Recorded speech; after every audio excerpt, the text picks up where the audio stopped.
Hello everyone, welcome to our channel South City PCMB. हम लोगों का इस वक्त क्लास 9 के नंबर सिस्टम का आज 8th पार्ट है। हम लोग अब तक रैशनल नंबर में काफ़ी कॉन्सेप्ट सीख चुके हैं, जिसमें है rational number, irrational number, real number and decimal expansion, terminating non terminating decimals. आज हम लोग एक्सरसाइज 1.3 एनसीईआरटी की सॉल्व करेंगे। पूरी नहीं सॉल्व करेंगे, लेकिन उससे कुछ क्वेश्चन सॉल्व करेंगे। लेकिन अगर आप लोगों ने लास्ट के 2 पार्ट्स देखे होंगे, जिसमें मैंने real number and the decimal expansion बताया था कि टर्मिनेटिंग क्या होता है, नॉन टर्मिनेटिंग क्या होता है, फिर नॉन टर्मिनेटिंग में रिपीटिंग और रिपीटिंग और नॉन रिपीटिंग क्या होता है, तो आप लोगों को ये एक्सरसाइज आप अपने आप से कर ले जाएंगे, मुझे इस चीज़ की पूरी उम्मीद है। लेकिन फिर भी मैं कुछ क्वेश्चंस आज इस क्लास में आप लोगों को एक्सप्लेन कर देता हूँ। अगर आज टाइम बचता है तो हम लोग फिर नए कॉन्सेप्ट की तरफ भी बढ़ जाएंगे, जो कि होगा ऑपरेशन ऑन रियल नंबर्स। लेकिन उससे पहले आज हम लोग एक्सरसाइज 1.3 कंप्लीट कर लेते हैं। जैसे कि एक्सरसाइज 1.3 में जो पहला क्वेश्चन है वो ये है कि हमको एक रियल नंबर दे रखा है, रियल नंबर दे रखा है, इसको कहा गया है कि इसको डेसिमल फॉर्म में कन्वर्ट करिए। ठीक है, क्या करना है, डेसिमल फॉर्म में कन्वर्ट करना है। फिर ये बताना है कि ये टर्मिनेटिंग है कि नॉन टर्मिनेटिंग है। फिर उसमें ये भी बताना है कि रिपीटिंग है कि नॉन रिपीटिंग है। ठीक है, तो चलिए करके देखते हैं। इस क्वेश्चन को हम लोग कर चुके थे, ये क्या था, टर्मिनेटिंग। लास्ट क्लास में हम लोग इसको सॉल्व कर चुके हैं। टर्मिनेटिंग मतलब पूरी तरह से डिवाइड हो गया था। पूरी तरह से डिवाइड का क्या मतलब है कि हमारा रिमाइंडर 0 आया था। क्या आया था, 0 आया था। फिर अब हम लोग देखते हैं कि 1/11। अब हमें 1/11 को चेक करना है कि ये किस तरह का डेसिमल एक्सपेंशन हो बनेगा, टर्मिनेटिंग बनेगा कि नॉन टर्मिनेटिंग बनेगा। फिर नॉन टर्मिनेटिंग में भी देखेंगे क्या बनेगा, रिपीटिंग बनेगा कि नॉन रिपीटिंग बनेगा। देखते हैं, इसको डिवाइड करा अगर हमने 11 को 1 से, तो क्या होगा, हम लोग पॉइंट लगाएंगे, 0 लगाएंगे, लेकिन ये अभी भी इससे छोटा है, तो क्या करेंगे, यहाँ एक 0 लगाएंगे, यहाँ एक 0 लगाएंगे। 11 9 99, कितना बचा, 1 बचा। सब्ट्रैक्ट करने के बाद 1 बचा। फिर पॉइंट लगा है, 0 लगाएंगे, 0 लगाया, अभी भी छोटा है, तो फिर यहाँ 0 लगाया, यहाँ पे 0 लगाया, तो 11 9 99। फिर सब्ट्रैक्ट किया, कितना बचा, 1, रिमाइंडर 1 बचा। फिर हम लोग इसको क्या करेंगे, पॉइंट लगा है तो 0 लगाएंगे, लेकिन फिर भी हम लोग ये फिर देख पा रहे हैं कि अभी भी ये छोटा है, तो यहाँ पे फिर हमने 0 लगाया, यहाँ पे 0 लगाया, फिर 9 टाइम्स इसको मल्टीप्लाई किया तो कितना आया, 99। और ये अभी भी 1 आ रहा है, अभी भी क्या हो रहा है, 1 आ रहा है। इसका मतलब कि ये चलता चला जा रहा है, हमारा क्या हो रहा है, चलता चला जा रहा है। तो ये क्या है हमारा, तो ये क्या चीज़ हुई हमारी, आप लोग को पिछले क्लास में भी ये बताया जा चुका है, जब हमारा रिमाइंडर 0 ना आ रहा हो तो वो क्या होता है, नॉन टर्मिनेटिंग। क्या होता है, नॉन टर्मिनेटिंग। तो यहाँ रिमाइंडर 0 आ रहा है, नहीं आ रहा है, तो पहली चीज़ क्या पता चली कि नॉन टर्मिनेटिंग है। दूसरी चीज़ क्या देख रहे हैं हम लोग कि रिपीट हो रही है। क्या हो रही है, रिपीट हो रही है। क्या रिपीट हो रहा है, 09 09 09 09 एंड सो ऑन। तो इसको हम लोग क्या लिख सकते हैं, इसको हम लोग ऐसे भी तो लिख सकते हैं 0.09 बार। क्या लिख सकते हैं, 0.09 बार। तो इसका मतलब ये कौन सा हमारा डेसिमल एक्सपेंशन हुआ, ये क्या होगा, नॉन टर्मिनेटिंग बट रिपीटिंग। तो इसके यहाँ पे हम लोग लिख देंगे कि क्या होगा, ये नॉन टर्मिनेटिंग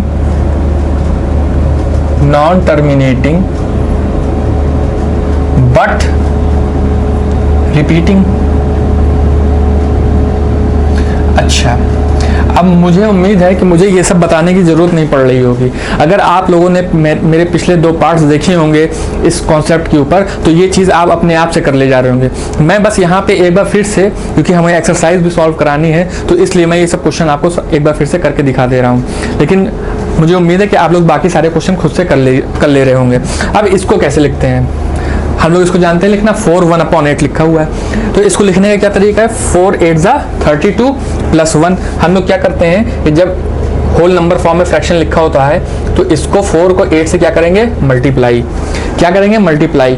फिर जो आंसर आता है हमारा, जैसे आंसर क्या आएगा, 4 8 32। फिर जो आंसर आएगा 32, उसमें 1 ऐड कर देंगे। उसमें क्या करेंगे, 1 ऐड कर देंगे। तो ये कैसे क्या हो जाएगा, 4 8 32 प्लस 1 33/8। ये हुआ, क्या हुआ ये 33/8। अब फिर हम इसको डिवाइड करके देख लेते हैं, वहां पे डिवाइड कर रहे हैं इसको, ये 33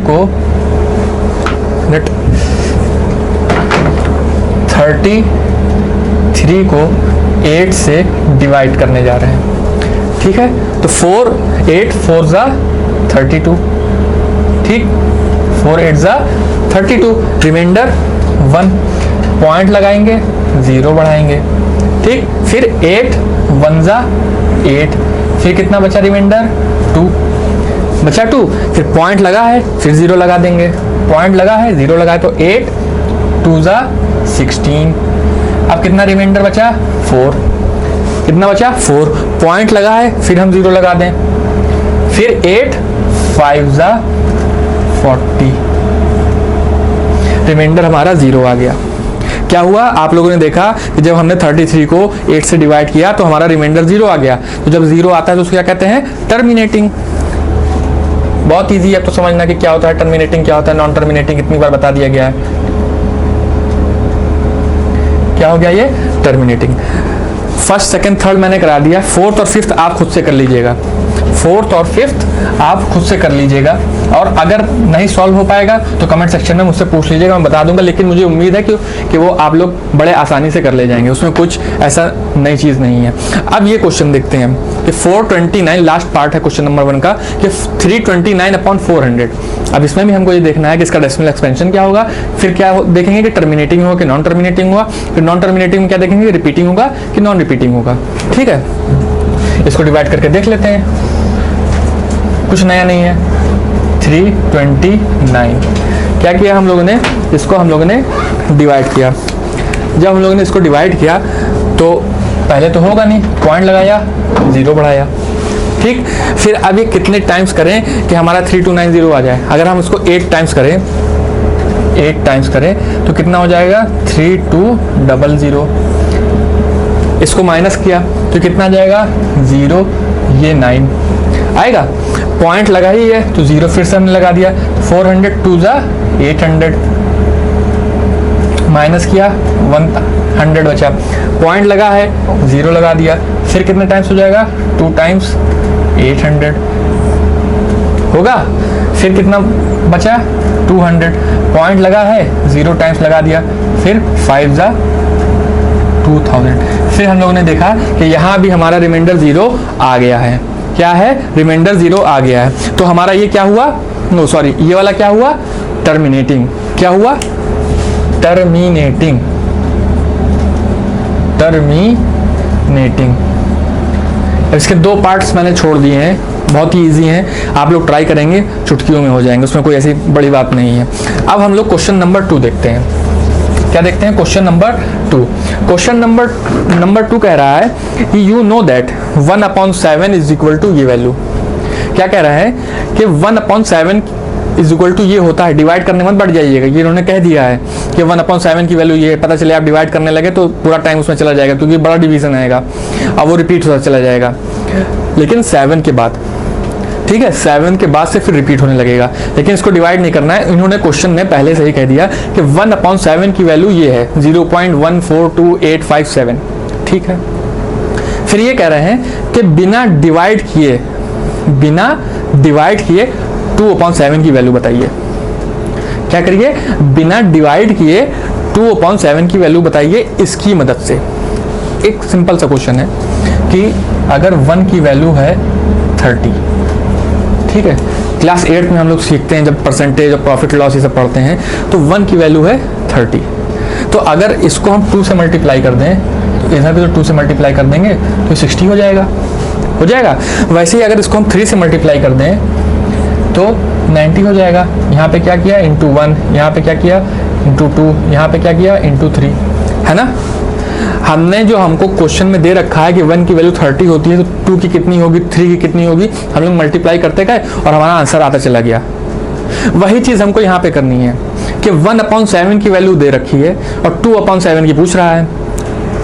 1/7 की वैल्यू दे रखी है और 2/7 की वैल्यू पूछ रहा है। इसका मतलब क्या हुआ, इसका मतलब तो यही हुआ ना कि 1/7 का 2 टाइम्स पूछ रहा है। क्या कर रहा है, 1/7 का 2 टाइम्स पूछ रहा है। इसको हम ऐसे भी तो लिख सकते हैं 2 × 1/7। तो क्या ये गलत हो जाएगा? बिल्कुल नहीं गलत होगा, ये भी लिखने का ही एक तरीका है।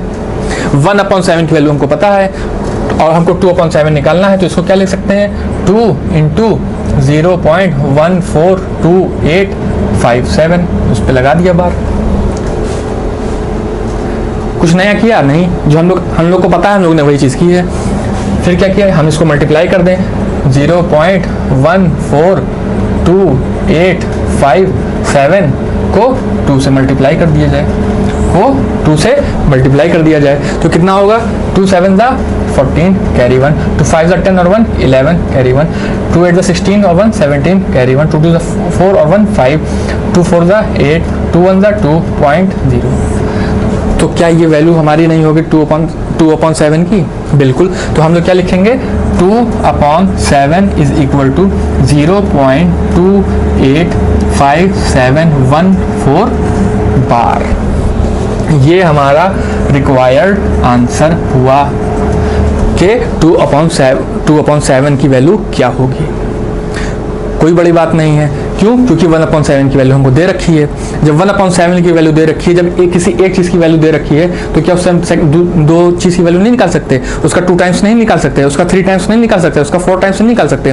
टाइम्स मतलब मल्टीप्लाई करना है, तो वही चीज़ हम लोग ने यहाँ पे कर दी कि मल्टीप्लाई करते गए और सारी वैल्यू आती गई। तो 2/7 के लिए हमने 2 से मल्टीप्लाई किया तो वैल्यू इतनी आई। 3/7 के लिए इसी वैल्यू को 3 से मल्टीप्लाई कर देंगे। 4/7 के लिए इसी वैल्यू को 4 से मल्टीप्लाई कर देंगे और बार लगाते चले जाएंगे। ये हमारा हो जाएगा क्वेश्चन नंबर 2। अब देखते हैं हम लोग क्वेश्चन नंबर 3 क्या है। क्वेश्चन नंबर 3 बहुत ही अच्छा क्वेश्चन है। अच्छा तो बहुत है, लेकिन मैं ऑलरेडी आपको बता चुका हूँ, तो इसमें कुछ ऐसा नया नहीं मिलेगा अब आपको, क्योंकि अगर आप खुद से भी कर रहे होंगे तो आप इन सारे क्वेश्चंस को खुद से कर पा रहे होंगे, मुझे उम्मीद है। जैसे कि पहला क्वेश्चन जो है वो है express the following in the form of P/Q। Question number 3 है कि express the following in the form of P/Q। P/Q के फॉर्म में लिखना है। पहला क्वेश्चन है 0.6 बार, x दे रखा है 0.6 बार। क्या है? 0.6 बार। 0.2 का मैंने आपको बता रखा है क्या होगा, 0.4 का मैंने आपको बता रखा है क्या होगा, 0.5 का मैंने आपको बता रखा है क्या होगा। तो आप इस क्वेश्चन को कर ही ले जाएंगे। तो इस क्वेश्चन को मैं आगे नहीं बता रहा हूँ, मैं अगला क्वेश्चन देखता हूँ जो इसका है। वो है सेकंड, ये पहला क्वेश्चन है, इसका सेकंड पार्ट है 0.47 बार। 0.47 बार। अब इस क्वेश्चन को हमको P/Q में इस डेसिमल एक्सपेंशन को लिखना है। इस तरह के क्वेश्चन भी मैंने आपको बता रखे हैं, है ना। तो फिर से एक बार करके देख लेते हैं। हम लोगों ने क्या किया था कि इसको x के बराबर मान लिया था। We have assumed that this value is equal to x, ठीक है। x is equal to 0.47 bar. हमको क्या करना होता है, पहले ये चीज़ देखनी होती है कि जो नंबर हमारा रिपीट नहीं हो रहा है, यहाँ पे कौन सा नहीं रिपीट हो रहा है, 4, उसको डेसिमल के लेफ्ट में ले आए। क्या करें, डेसिमल के लेफ्ट में ले आए। तो डेसिमल के लेफ्ट में कैसे आएगा, उसको अगर हम 10 से जब मल्टीप्लाई करेंगे तो 4 हमारा लेफ्ट में आ जाएगा। तो इस इक्वेशन को मान लेते हैं हम इक्वेशन 1।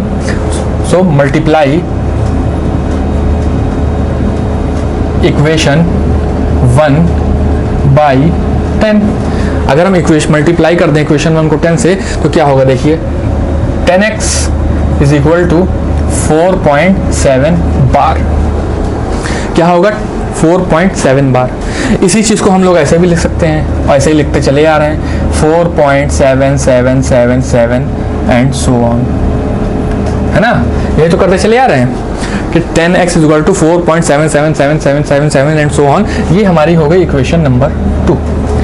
हमें करना क्या होता है P/Q के फॉर्म में निकालने के लिए, करना ये होता है कि जो हमारा नंबर रिपीट हो रहा है उसको हम डेसिमल के लेफ्ट में ले आए, फिर सब्ट्रैक्ट कर दें, हमारा आंसर आ जाएगा। तो यहाँ क्या रिपीट हो रहा है, 7। तो जब 7 रिपीट हो रहा है, इसको अगर हमें लेफ्ट में लाना है तो क्या करना होगा, 10 से मल्टीप्लाई। फिर क्या करें हम यहाँ पे 10 से मल्टीप्लाई कर दें अगर इक्वेशन 2 को, तो 7 हमारा आ जाएगा। देखते हैं, मल्टीप्लाई इक्वेशन 2 बाई 10। एक बार फिर से इक्वेशन 2 को 10 से मल्टीप्लाई कर दिया तो 10 into 10 100, 10 into 10 100, 100 is equal to ये इधर कितना आ जाएगा 47.7777। ये हमारी इक्वेशन नंबर हो गई 3। कौन सी हो गई 3। अब क्या किया कि हम लोग इक्वेशन 2 को 3 में से सब्ट्रैक्ट कर दें। क्या करें, subtract equation 2 from 3, subtract equation 2 from 3। फिर क्या होगा 100x माइनस 10x 90x आएगा, बिल्कुल आएगा। फिर 47 माइनस 4 43, सिर्फ 43 आएगा, क्योंकि इसके बाद के जो 777 है और 4 के बाद के जो 777 है वो आपस में कैंसिल हो जाएंगे। जब आपस में कैंसिल हो जाएंगे तो बचेगा कितना 0, उसको लिखने की कोई ज़रूरत नहीं है। फिर x की वैल्यू कितनी आई 43/90, कितनी आई 43/90। तो क्या ये हमारा p/q के फॉर्म में कन्वर्ट नहीं हो गया, बिल्कुल हो गया। और यही हमसे क्वेश्चन पूछा गया है, यही हम लोग इतने दिन से डिस्कस करते चले आ रहे हैं कि किसी डेसिमल एक्सपेंशन को p/q के फॉर्म में कैसे कन्वर्ट करेंगे, ऐसे करेंगे। ठीक है, तो ये हमारा क्वेश्चन नंबर 3 का सेकंड पार्ट कंप्लीट हो गया। इसका जो अगला क्वेश्चन पार्ट है वो है 0.001 बार। 0.001 बार कोई दम है इस क्वेश्चन में, बिल्कुल नहीं है। क्यों, क्योंकि ऐसा क्वेश्चन तो हम लोग करते चले आ रहे हैं। जब एक नंबर को लाना होता है लेफ्ट में तो 10 से करते हैं, 2 को लाना होता है तो 100 से करते हैं, 3 को लाना होगा तो 1000 से करेंगे, हमारा क्वेश्चन सॉल्व हो जाएगा। तो इस क्वेश्चन को भी मैं नहीं करा रहा हूँ क्योंकि आप लोग ये क्वेश्चन कर लेंगे, मैंने पहले करा रखा है। अब क्वेश्चन नंबर 4 देखते हैं कि वो क्या कह रहा है। क्वेश्चन नंबर 4 अच्छा क्वेश्चन है और क्वेश्चन नंबर 4 का हम लोग का यूज अक्सर फिजिक्स या केमिस्ट्री में जब न्यूमेरिकल सॉल्व कर रहे होते हैं, जब कभी आंसर आ जाता है कि 79.99999 चलता चला जा रहा है, तो इसको हम लोग लिख देते हैं इज इक्वल टू 80। ऐसा क्यों करते हैं, ये चीज़ बताता है क्वेश्चन नंबर 4। ठीक है, कैसे बताता है देखिए। क्वेश्चन नंबर 4 कह रहा है एक्सप्रेस, क्वेश्चन नंबर 4 कह रहा है एक्सप्रेस, ये ट्रेन का नाम नहीं है एक्सप्रेस, ये एक्सप्रेस मतलब हमको शो करना है कि 0.9999 जिसको कि 0.9 बार भी लिखा जा सकता है इन p/q फॉर्म। इसको हमको p/q के फॉर्म में लिखना है और फिर ये देखना है कि हमको रिजल्ट क्या मिला, उस पर हम लोग को डिस्कस करना है। डिस्कस क्या करना है वो तो मैं पहले ही बता चुका हूँ कि 79.9999 है, उसको 80 लिख देते हैं। कैसे लिख देते हैं वो यहाँ देखते हैं। इसको क्या करें हम लोग x मान लें, x इज इक्वल टू 0.99999, तो उसको हम लोग क्या लिख देते हैं 0.9 बार लिख सकते हैं। फिर हमको क्या करना है कि 9 को इक्वेशन नंबर 1 मान लिया इसको, फिर क्या करना है हमें 9 को लेफ्ट में लाना है डेसिमल के, तो क्या किया 10 से मल्टीप्लाई कर दिया इंटू 10। अब मैं डायरेक्ट कर रहा हूँ, मैं एक एक चीज़ लिख नहीं रहा हूँ क्योंकि मुझे पता है कि आप लोग जान गए। 10x इज इक्वल टू 9.9999, ये हमारी इक्वेशन नंबर हो गई 2, हो गई 2। अब सब्ट्रैक्ट कर दें अगर हम इक्वेशन 1 फ्रॉम 2 तो क्या आएगा देखिए 10x minus x 9x, 9 minus 0 9, 9 minus 0 9, फिर x is equal to 9/9 is equal to 1। Oh my god, ये क्या पता चला कि 0.99999 अगर लिखा हो तो वो 1 के बराबर होती है। कुछ अलग नहीं दिख रहा है कि 0.99911 के बराबर हो गया। लोग अक्सर लिखते हैं, जब हम लोग फिजिक्स और केमिस्ट्री के न्यूमेरिकल सॉल्व करते हैं तो उसमें ऐसी वैल्यू आती है और उसको हम लोग अज्यूम कर लेते हैं आगे एक नंबर। जैसे 79.999 आए तो उसको हम लोग 80 कर लेते हैं, 75.9999 आए तो उसको 76 कर लेते हैं। क्यों कर लेते हैं, इस वजह से क्योंकि जो 0.9999 आ रहा है वो हमारा इक्वल टू 1 हो जाता है। कैसे हो जाता है आप लोगों ने देख लिया अपने सामने ही कि जब कभी 0.999 लिखा हो तो उसको हम 1 के बराबर एज्यूम कर लेते हैं। तो आज तो हमारी एक्सरसाइज पूरी नहीं हो पाई है इस लेक्चर में, लेकिन अगले क्लास में अगले पार्ट जो हमारा आएगा नंबर सिस्टम का, उसमें हमारी ये एक्सरसाइज कंप्लीट हो जाएगी। 2-3 छोटे-छोटे क्वेश्चन बेसिक क्वेश्चन बचे हुए हैं, उसको हम लोग कंप्लीट करके अपने नेक्स्ट कॉन्सेप्ट की तरफ अग्रसर हो जाएंगे। तो हमारा ये वीडियो देखने के लिए बहुत बहुत धन्यवाद।